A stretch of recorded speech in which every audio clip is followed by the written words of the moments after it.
પ્રકરણ 6 કંપની શાસનની આર્થિક અસરો. અંગ્રેજોની આર્થિક નીતિની ચર્ચા કરતા પૂર્વે આપણે એ જાણવું જોઈએ કે તેમણે ભારતમાં શા માટે નવી જ આર્થિક નીતિને જન્મ આપ્યો, અંગ્રેજોને તેનાથી શું ફાયદો થવાનો હતો, તેમણે ઇંગ્લેન્ડનો વિકાસ સાધવા ભારતને શા માટે પાયમાલ બનાવ્યું. આવા પ્રશ્નો ઊભા થાય તે સહજ છે.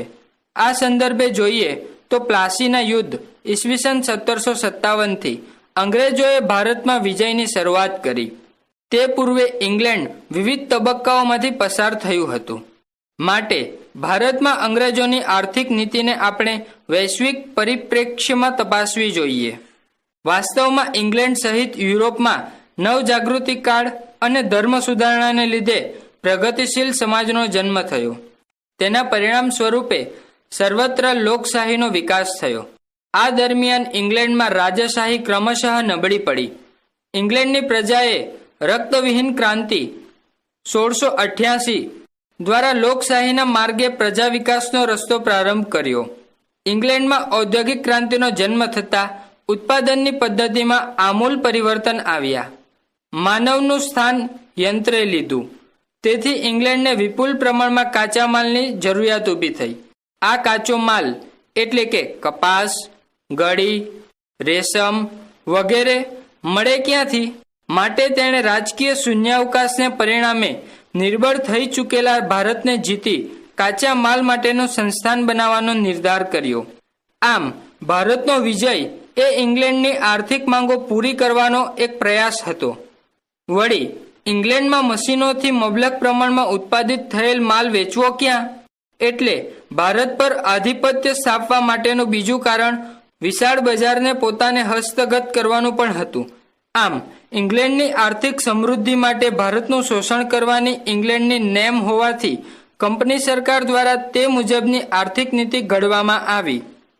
ભારતમાં કંપની શાસનના પ્રથમ 100 વર્ષો 1757થી 1857નો ઇતિહાસ તપાસીએ તો તેમાં સૌથી મહત્વની બાબત એ હતી કે એ ગાળા દરમિયાન ભારતના વિકસિત હુન્નર ઉદ્યોગો અને સમૃદ્ધ વેપાર વાણિજ્યનું પતન થયું. ભારત એક ગરીબ, કંગાળ અને પાયમાલ દેશ બન્યો. બ્રિટિશ શાસનની અન્યાયી વ્યવસ્થા તથા ભારતના ભોગે ઇંગ્લેન્ડને સમૃદ્ધ બનાવવાની સંસ્થાનવાદી અને સામ્રાજ્યવાદી શોષણ નીતિનો ઇતિહાસ બરાબર સમજવો હોય તો બંગાળથી તેની શરૂઆત કરવી જોઈએ. કારણ કે અંગ્રેજોનું શાસન સૌ પ્રથમ ત્યાં સ્થપાયું હતું. પરંપરાગત અર્થવ્યવસ્થામાં બંગાળ.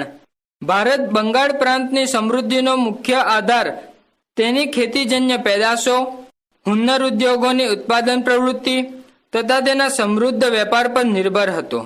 વેપાર માટે આવેલી અન્ય યુરોપિયન પ્રજાઓ પણ અહીં નોંધપાત્ર વેપાર કરતી હતી. ભારતની આર્થિક સ્થિતિનું વર્ણન કરતા યાત્રિક બર્નિયરે ઈસવીસન 1700 લખ્યું છે કે બંગાળમાં ધન આવવાના 100 દરવાજા છે પણ બહાર જવા માટે એક પણ નથી. એ વખતે વેપારનું પાસું બંગાળના લાભમાં હતું અને મોટા જથ્થામાં અહીં સોનું આવતું. બંગાળની નિકાસ તેની આયાત કરતાં 3 ગણી વધારે હતી. એ સમયે ઈસવીસન 1708થી ઈસવીસન 1756ની વચ્ચે બંગાળ મુખ્યત્વે સુતરાઉ કાપડ, કાચું રેશમ, ખાંડ, શણ, અફીણ વગેરેની નિકાસ કરતું. મુલાયમ સુતરાઉ કાપડ અને ખાસ કરીને ઢાકાના મલમલની માંગ વિશ્વના બજારોમાં રહેતી. માટે યુરોપની અનેક કંપનીઓ મોટા જથ્થામાં જમીન અને દરિયાઈ માર્ગે બસરા થઈ મોછા અને જેધા તરફ માલની નિકાસ કરતી. પ્લાસીના યુદ્ધે ઈસવીસન 1757 અને ત્યાર પછીના બક્સરના યુદ્ધ ઈસવીસન 1764ને લીધે અંગ્રેજોને બંગાળના માલિકો બન્યા. ક્લાઇવે મુગલ સમ્રાટ પાસેથી બંગાળ, બિહાર અને ઓરિસ્સામાંથી જમીન મહેસૂલ ઉઘરાવવાની દીવાની સત્તા મેળવી 1765. તેનાથી દ્વિમુખી શાસન પદ્ધતિ શરૂ થઈ જેણે અરાજકતા અને અંધાધૂંધીને જન્મ આપ્યો. ખેતી અને ખેડૂતો પાયમાલ થયા. તેની માઠી અસર વેપાર વાણિજ્ય પર પણ થઈ. તેનાથી ઉદ્યોગો અને વેપાર વાણિજ્યના પતનની શરૂઆત થઈ. આનાથી વધુ ભયંકર કૃત્ય તો અંગ્રેજોએ એ કર્યું કે ઇંગ્લેન્ડના હિત ખાતર સત્તાનો દુરુપયોગ કરીને બંગાળના હુન્નર ઉદ્યોગો અને વેપાર વાણિજ્ય ભાંગી નાખ્યા અને બંગાળ કંગાળ બન્યું. અંગ્રેજોનું આર્થિક કેન્દ્ર હંમેશા ઇંગ્લેન્ડ રહેલું. તેઓએ હિન્દીઓની ચિંતા જરાય કરી નહીં. પોતાની આર્થિક નીતિ જબરદસ્તીથી હિન્દીઓ પર ઠોકી બેસાડી. તેઓનો મુખ્ય ઉદ્દેશ હંમેશા અંગ્રેજોનું હિત રહ્યું. તેઓની શોષણ નીતિએ ભારતની આર્થિક વ્યવસ્થાને પાંગડી બનાવી દીધી. તત્કાલીન મદ્રાસ પ્રાંતના આર્થિક બાબતોના નિષ્ણાંત અધિકારી જ્હોન સુલિવને ભારતમાં અંગ્રેજોની આર્થિક નીતિ અને તેના પ્રભાવ દર્શાવતા લખ્યું છે કે આપણી પ્રણાલિકા સ્પંજ એટલે કે વાદળીના રૂપમાં કામ કરે છે, જે ગંગા કિનારાથી દરેક સારી વસ્તુઓ લઈ લે છે અને ટેમ્સ નદીના કિનારે નીચોવી દે છે. આધુનિક ઉદ્યોગોનો વિકાસ. ભારતમાં મોટા પાયે જે ઉદ્યોગો શરૂ થયેલા તેમાં મુખ્યત્વે શણ, સુતરાઉ કાપડ, લોખંડ અને પોલાદ, કાગળ તથા ચામડા કમાવાના ઉદ્યોગોનો સમાવેશ થાય છે. જો કે 19મી સદીના અંત સુધીમાં તેમનો વિકાસ અત્યંત ધીમી ગતિએ થયેલો, કારણ કે ઇંગ્લેન્ડની સરકાર તેમના વિકાસની આડે આવતી હતી. ઇંગ્લેન્ડની સરકાર પોતાના ઘર આંગણાના ઉદ્યોગોના રક્ષણમાં પડી હતી. આમ છતાં શરૂઆત સારી હતી અને ભવિષ્યમાં તેના વિકાસની ઉજળી તકો જણાઈ આવતી હતી. અહીં પણ ભારતે પુનઃ કાપડ ઉદ્યોગમાં જ ઝડપી પ્રગતિ કરવા માંડી હતી. કોલકાતામાં પહેલી મિલ ચાલુ થઈ ઈસવીસન 1818. છતાં સુતરાઉ કાપડનો ઉદ્યોગ મુંબઈમાં કેન્દ્રિત થયો. ત્યાં પહેલી મિલ સ્થપાઈ ઈસવીસન 1854માં હતી. અમદાવાદમાં પહેલી કાપડ મિલ રણછોડલાલ છોટાલાલે ઈસવીસન 1861 શરૂ કરી. ત્યારબાદ આ ઉદ્યોગનો ઝડપી વિકાસ થયો અને કપાસ જેવો કાચો માલ ઉગાડનાર પ્રદેશોમાં તેનો વિકાસ થયો. આથી હવે મુંબઈ અને અમદાવાદ પછી નાગપુર, સોલાપુર, મદ્રાસ એટલે કે ચેન્નાઈ અને અન્ય સ્થળોએ કાપડની મિલો સ્થપાવા લાગી. જોતજોતામાં અમદાવાદ તેની કાપડની મિલોને લીધે ભારતનું માન્ચેસ્ટર બન્યું અને અહીં આશરે 108 મિલો ચાલુ થઈ. સ્વદેશી આંદોલન ઈસવીસન 1905 શરૂ થતાં ભારતના ઉદ્યોગોને ખાસ કરીને કાપડ ઉદ્યોગને નોંધપાત્ર ફાયદો થયો હતો. તેનાથી ભારતમાં અનેક જગ્યાએ કાપડની મિલો સ્થપાઈ હતી. જો કે ભારતના આ ઉદ્યોગોને સરકારની ભારે કનડગત થઈ હતી. 18મી સદીમાં અંગ્રેજોએ સંરક્ષિત ઉદ્યોગ નીતિનો અમલ કર્યો અને 19મી સદીમાં મુક્ત વ્યાપારની નીતિનો અમલ કર્યો. પરંતુ આ બંને એકબીજાની વિરુદ્ધની નીતિઓ હોવા છતાં બંનેનો અમલ એવી સિફતથી થયો કે ઇંગ્લેન્ડના ઉદ્યોગોને ફાયદો થાય અને ભારતના ઉદ્યોગોને નુકસાન. ભારતનું ઔદ્યોગિકીકરણ રોકવા માટે વિદેશોમાંથી આયાત કરવામાં આવતી યંત્ર સામગ્રી પર નાખવામાં આવેલી જકાત રદ કરવામાં આવી ઈસવીસન 1860. આ પછી ભારતમાં સૌપ્રથમ બંગાળમાં બ્રિટિશરોની મૂડી દ્વારા શણનો ઉદ્યોગ શરૂ કરવામાં આવ્યો હતો. ઈસવીસન 1911માં જમશેદજી તાતાએ જમશેદપુર એટલે કે સાકચીમાં લોખંડનું સૌપ્રથમ કારખાનું સ્થાપ્યું અને પાયાના ઉદ્યોગની શરૂઆત કરી. વડોદરામાં એલેમ્બિક કેમિકલ વર્ક્સની સ્થાપના ઈસવીસન 1907 થઈ. આ ઉપરાંત કાગળ ઉદ્યોગ, તમાકુ, રેશમ, ચામડા વગેરેના ઉદ્યોગો શરૂ થયા હતા. મહાત્મા ગાંધીજીના આગમન પછી તેમણે ભારતની ગરીબી અને બેકારી દૂર કરવા ગ્રામોદ્યોગ, હાથકાતણ, હાથવણાટ, કુટીર ઉદ્યોગ અને હુન્નર ઉદ્યોગોને પ્રોત્સાહન આપ્યું. જો કે તેમણે સમગ્ર રીતે યંત્રોનો કદીય વિરોધ કર્યો ન હતો. તેમનો વિરોધ યંત્રોની ઘેલછા તરફ હતો. ઉદ્યોગોના વિકાસમાં વૈજ્ઞાનિક સંશોધનો મહત્વનો ભાગ ભજવે છે. જમશેદજી તાતાએ બેંગ્લોર એટલે કે બેંગાલુરુમાં ઇન્ડિયન ઇન્સ્ટિટ્યૂટ ઓફ સાયન્સ નામની એક વૈજ્ઞાનિક સંશોધન કરનારી સંસ્થાની પણ સ્થાપના કરી. જમશેદજી તાતાએ ભારતમાં વિમાનો બનાવવાનો ઉદ્યોગ શરૂ કરવાનો પ્રયત્ન ઈસવીસન 1940 કર્યો, પરંતુ બ્રિટિશ સરકારે તેને પરવાનગી ન આપી. આમ છતાં 20મી સદીના પૂર્વાર્ધમાં ખાસ કરીને બીજા વિશ્વયુદ્ધ દરમિયાન ભારતમાં ઉદ્યોગોનો નોંધપાત્ર વિકાસ થયો.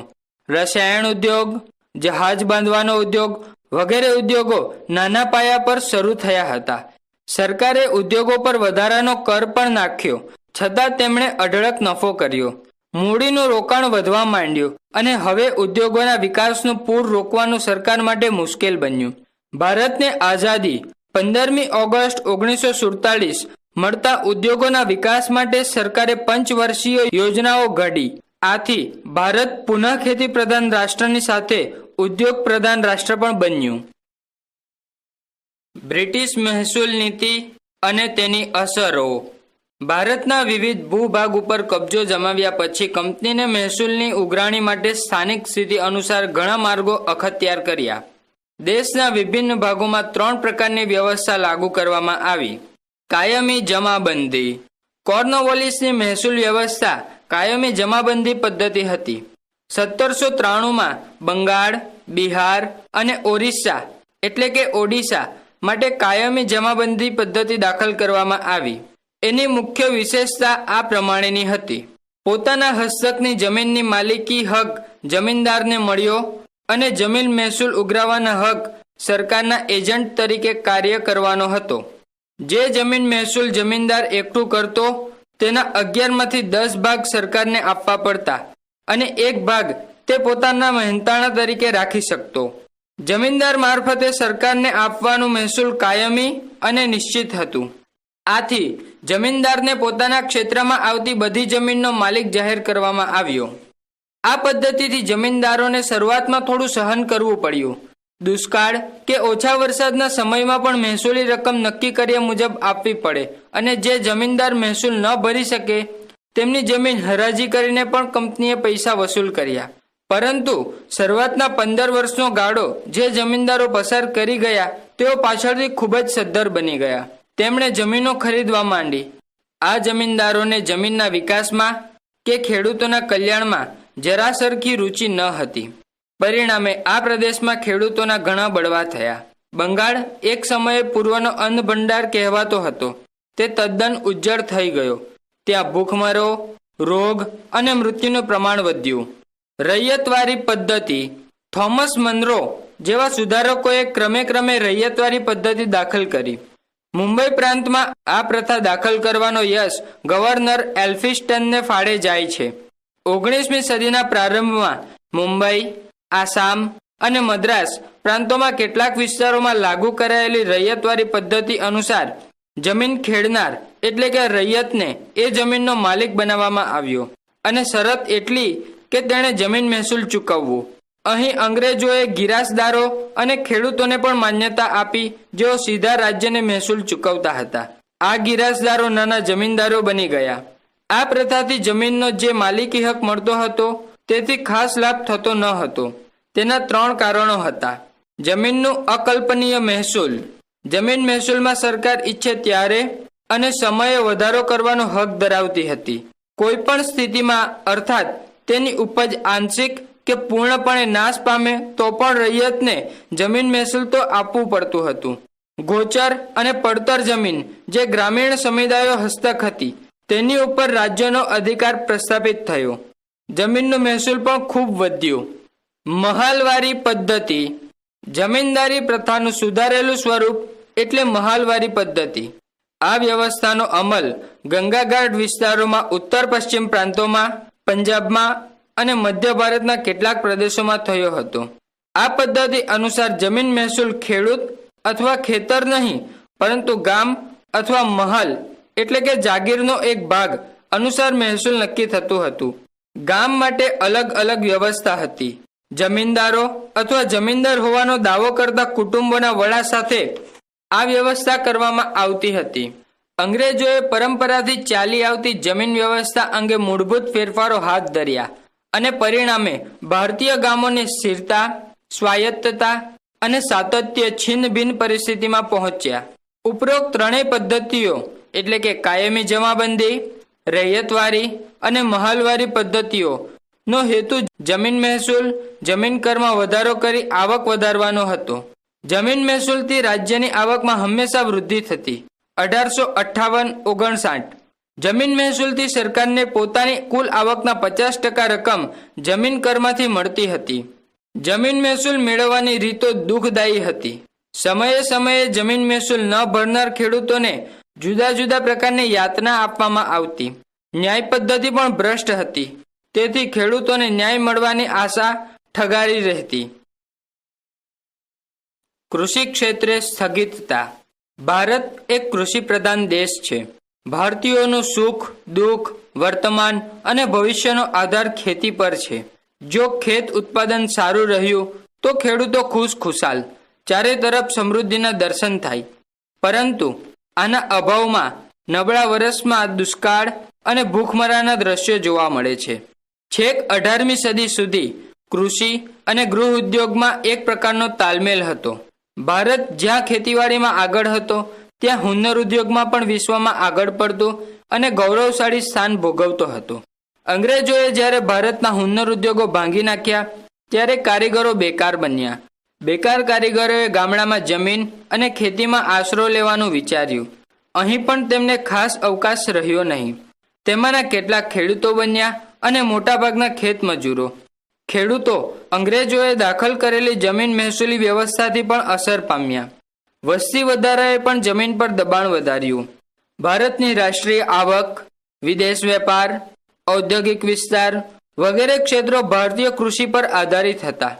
1875માં કુલ રાષ્ટ્રીય આવકના 55%થી 65% આવક કૃષિની માનવામાં આવે છે.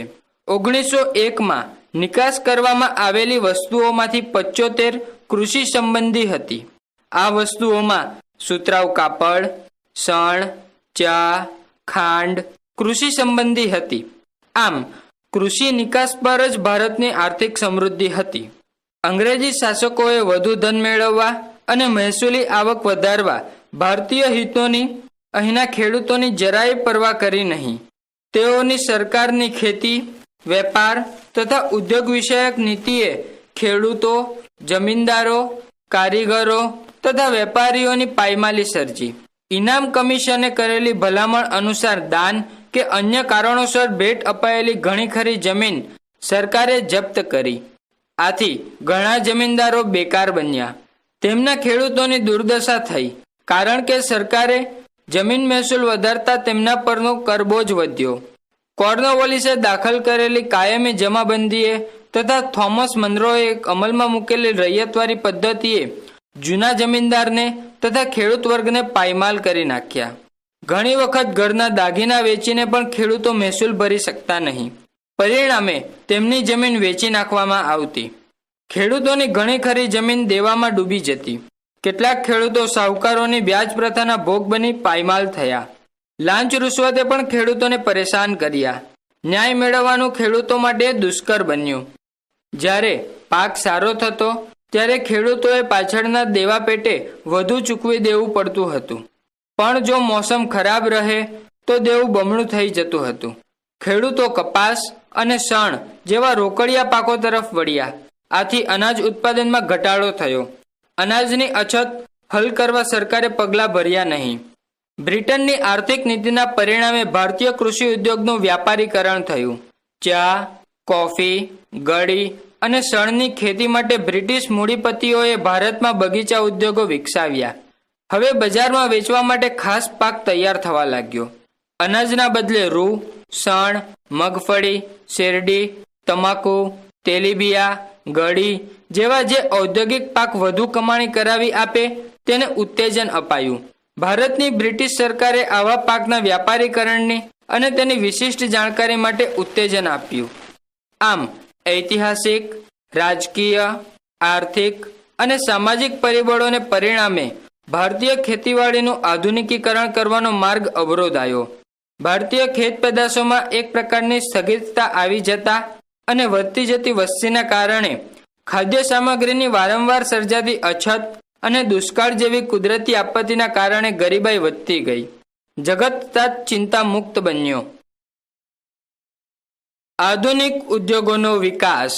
ભારતમાં મોટા પાયે જે ઉદ્યોગો શરૂ થયેલા તેમાં મુખ્યત્વે શણ, સુતરાઉ કાપડ, લોખંડ અને પોલાદ, કાગળ તથા ચામડા કમાવાના ઉદ્યોગોનો સમાવેશ થાય છે.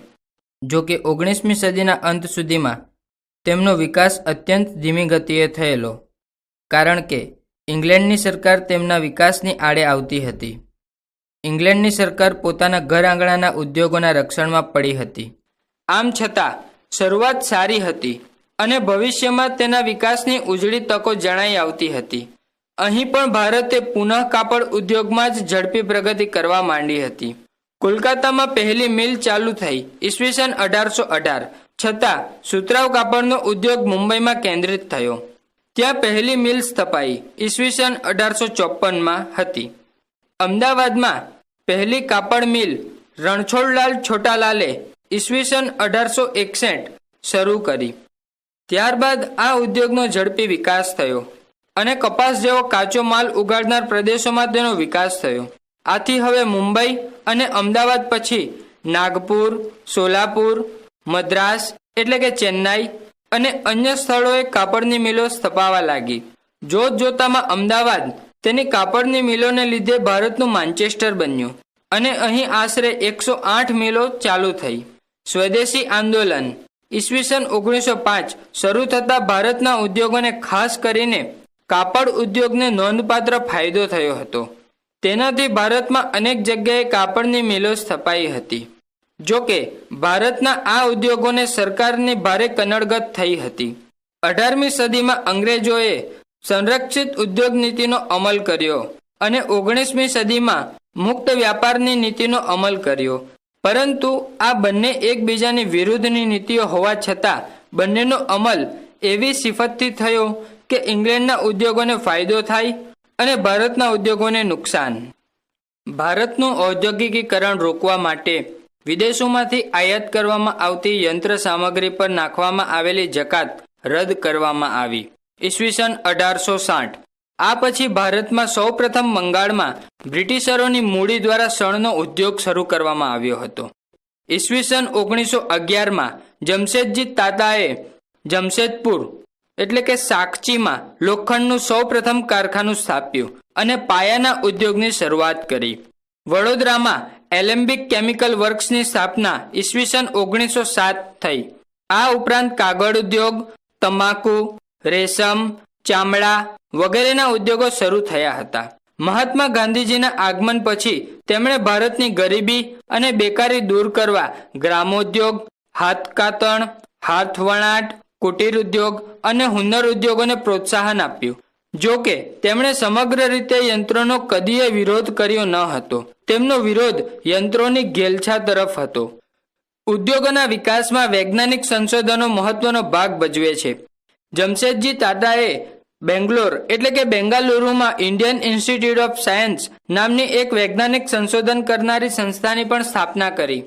જમશેદજી તાતાએ ભારતમાં વિમાનો બનાવવાનો ઉદ્યોગ શરૂ કરવાનો પ્રયત્ન ઈસવીસન 1940 કર્યો, પરંતુ બ્રિટિશ સરકારે તેને પરવાનગી ન આપી. આમ છતાં 20મી સદીના પૂર્વાર્ધમાં ખાસ કરીને બીજા વિશ્વયુદ્ધ દરમિયાન ભારતમાં ઉદ્યોગોનો નોંધપાત્ર વિકાસ થયો. રસાયણ ઉદ્યોગ, જહાજ બાંધવાનો ઉદ્યોગ વગેરે ઉદ્યોગો નાના પાયા પર શરૂ થયા હતા. સરકારે ઉદ્યોગો પર વધારાનો કર પણ નાખ્યો, છતાં તેમણે અઢળક નફો કર્યો. મૂડીનું રોકાણ વધવા માંડ્યું અને હવે ઉદ્યોગોના વિકાસનું પૂર રોકવાનું સરકાર માટે મુશ્કેલ બન્યું. ભારતને આઝાદી 15મી ઓગસ્ટ 1947 મળતા ઉદ્યોગોના વિકાસ માટે સરકારે પંચવર્ષીય યોજનાઓ ઘડી. આથી ભારત પુનઃ ખેતી પ્રધાન રાષ્ટ્રની સાથે ઉદ્યોગ પ્રધાન રાષ્ટ્ર પણ બન્યું. ગરીબી અને દુષ્કાળો. ભારતની પ્રજાનું આર્થિક શોષણ કરવા અપનાવેલી કંપની સરકારની નીતિઓએ દુષ્કાળ જેવી પરિસ્થિતિમાં દેશની પ્રજાની હાડમારીમાં અનેક રીતે વધારો કર્યો. વાઇસરોય કેનિંગના સમયમાં આગ્રા, રાજપૂતાના તથા પંજાબમાં દુષ્કાળ પડ્યો ઈસવીસન 1861, પરંતુ તેમાં લોકોને રાહત આપવામાં કોઈ ખાસ પગલાં ભરવામાં આવ્યા ન હતા. વાઇસરોય સર જોન્સ લોરેન્સના સમયમાં ઈસવીસન 1866 ઓરિસ્સામાં ભયંકર દુષ્કાળ પડ્યો, જેમાં લગભગ 20 લાખ માણસો ભૂખમરાથી મૃત્યુ પામ્યા. 2 વર્ષ પછી ઈસવીસન 1867-69 રાજપૂતાના તથા બુંદેલખંડમાં જ્યારે દુષ્કાળ પડ્યો ત્યારે ભૂખમરાને કારણે જાનહાનિ ન થાય તેની તેણે તકેદારી રાખી.